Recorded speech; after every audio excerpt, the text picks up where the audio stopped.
lors du dernier match des playoffs Anderlecht Standard, aux environs de la 90e minute, peut-être un petit peu avant. Donc, dans le rectangle d'Anderlecht, Dino penche sa tête en avant pour toucher le ballon. Je pense que c'est Mbokani qui lance son pied aussi pour toucher ce même ballon. Et hélas, pour Dino, il prend la semelle de Mbokani en pète à la figure, donc du côté gauche de sa mâchoire. Là, je pense que ce qui arrive, c'est comme si on recevait un coup à la boxe, en fait, un knock-out, paf.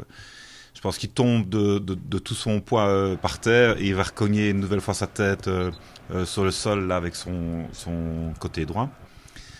Donc, je pense qu'on arrive tout de suite sur le terrain avec Ludo. Bon, les premiers examens, on va dire, sont assez rassurants parce qu'il n'a pas perdu connaissance, il est toujours avec nous, il répond aux questions simples. Bon, à ce moment-là, il faut s'assurer qu'il n'y a pas trop de soucis, de savoir ce qu'on fait avec lui, si on évacue sur civière.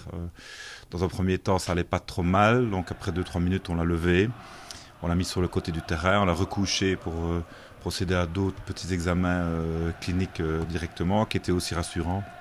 Je pense que le contre-coup de ces deux coups dans la figure, il a commencé à aller un peu moins bien, il a des difficultés pour ouvrir les yeux, même si ces paramètres neurologiques étaient tout à fait normaux. À ce moment-là, on décide d'être un peu plus prudent, ça veut dire qu'on lui met une minerve pour éviter tout problème de fracture au niveau de la colonne cervicale.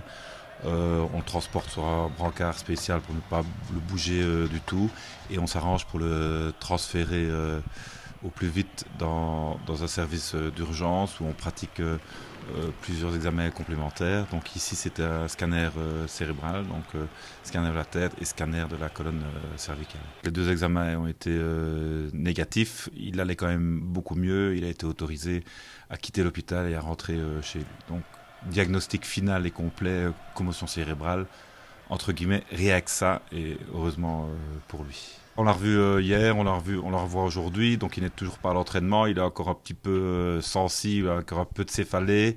J'espère que demain il va pouvoir revenir, au moins faire un peu de vélo ici et faire un peu d'exercice, pas avec le ballon sans doute, mais un peu d'exercice et au mieux reprendre les entraînements pour jeudi matin.